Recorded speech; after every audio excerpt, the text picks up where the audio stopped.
Madame la ministre, messieurs les ministres, le rapport que j'ai eu l'honneur de co-rédiger avec Rodrigue Oquendo dans le cadre du CEC sur l'action de l'État en Seine-Saint-Denis mettait en lumière deux grands constats. Le premier constat, c'était une action inégalitaire de l'État, avec effectivement des différences assez inexplicables. Pour le faire bref, et sans rentrer dans les détails, je pense qu'on y viendra par la suite, à population égale, la Seine-Saint-Denis n'est pas traitée comme un autre département. Les habitants de Seine-Saint-Denis ont en réalité, sur les missions régaliennes de l'État central, éducation nationale, sécurité, justice, ils ont moins de services publics que les autres, alors que chacun sait, les besoins sont particulièrement criants. Il y a donc là quelque chose de tout à fait inacceptable pour tout républicain, et le rapport voulait mettre en exergue cette difficulté. Je voulais souligner aussi que c'est un constat de nature politique. On n'a pas fait un rapport éducation nationale, sécurité ou justice. On a voulu montrer que la problématique de l'État était globale et donc appelle sans doute une réponse globale. Donc un traitement inégalitaire qui est, je le disais, inacceptable pour tout républicain. Il y avait un second constat qui était tout aussi déstabilisant et perturbant.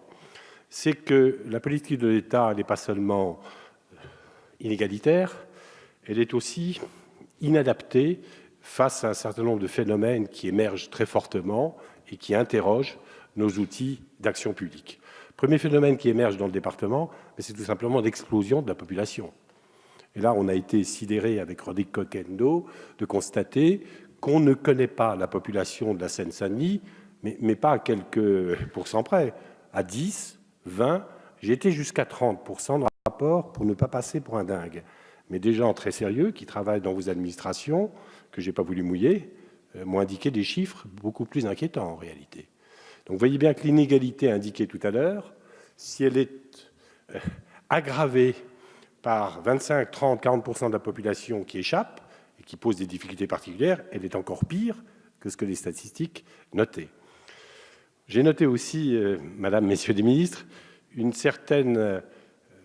grande qualité des gens qui travaillent dans le département, un sens du service public tout à fait exceptionnel. Donc, il ne s'agit pas de taper ni sur vous, ni sur le gouvernement, mais de constater un certain nombre de choses.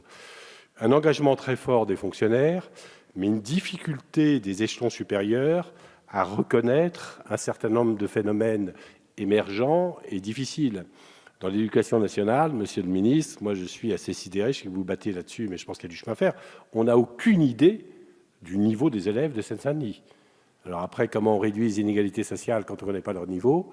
Il faudra que vous me le racontiez et que vous fassiez preuve d'inventivité pour me convaincre. Donc, dans d'autres domaines, en matière de sécurité, tous les acteurs m'ont indiqué une explosion de l'économie souterraine, aussi bien les magistrats que les policiers et autres, que les enseignants, qui déstabilisent pas seulement les outils traditionnels, mais qui déstabilisent toute la société. Pas seulement la drogue, mais l'économie souterraine qui explose. Là, on voit bien que les outils traditionnels de police, ils ne savent pas faire. Voilà, comment est-ce qu'on répond à cela dans un domaine qui est celui de logement que Stéphane Peu connaît? On commence à parler du sujet, l'explosion des marchés de sommeil. On n'a pas les outils. Donc, vous voyez, dans un domaine, comment on met à niveau la Seine-Saint-Denis, avec les outils, en termes d'égalité de traitement de la fonction publique, et pour d'autres questions, ce n'est pas seulement comment au niveau, c'est qu'est-ce qu'on fait face à des problématiques totalement nouvelles. Donc c'était la double problématique de ce rapport. Je voudrais indiquer très clairement que je suis heureux qu'on ait pu, autour de ce constat, fédérer l'ensemble des parlementaires, toutes couleurs politiques confondues, fédérer également tous les élus locaux qui sont quelquefois un peu divergents entre eux, et intéresser le Premier ministre. Donc je suis très heureux de la réponse qu'il nous a faite, très heureux, mais je dirais un peu vigilant, parce que les risques d'enlisement administratif sont quand même grands. Donc sa lettre et votre présence nombreuse, Madame, Messieurs les ministres, me rassure sur l'intérêt du gouvernement. Mais je ne sous-estime pas les risques qui sont d'un enlisement administratif, qui sont aussi de rester au niveau local, alors que c'est aussi des enjeux véritablement nationaux. Donc je voudrais insister pour conclure sur quelques points. Le premier point, c'est que je pense qu'il faut aller vite. On a en réalité 15 ou 20 ans de retard. C'est dire très clairement que le gouvernement n'est pas responsable. On n'est pas dans la politique politicienne. Deuxièmement, il faut que vos administrations acceptent, si on veut faire ce travail, de faire la transparence sur l'affectation des effectifs. C'est un exercice qu'elles n'aiment pas beaucoup, mais je pense qu'il faudrait les pousser à faire. Ça voudrait dire bâtir assez rapidement un plan de rattrapage.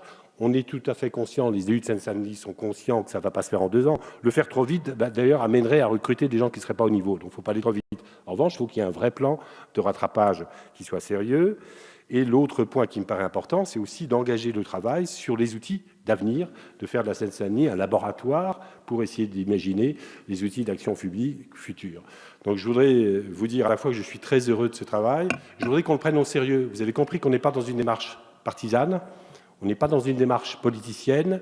J'aimerais bien que dans la durée, on arrive à rester à ce niveau. Merci. En vous disant, et je conclurai là-dessus, Monsieur le Président, qu'il y a un enjeu pour la Seine-Saint-Denis. Est-ce qu'elle appartient vraiment à la République? Mais il y a un enjeu pour la République et pour nous-mêmes, à une époque où le gouvernement, les députés sont questionnés, interrogés, montrer qu'on est capable collectivement de faire ce travail un peu novateur, de dépasser la routine administrative, de dépasser l'approche partisane pour faire ce travail pour la Seine-Saint-Denis et pour la France. Merci. Je pense que ce serait intéressant.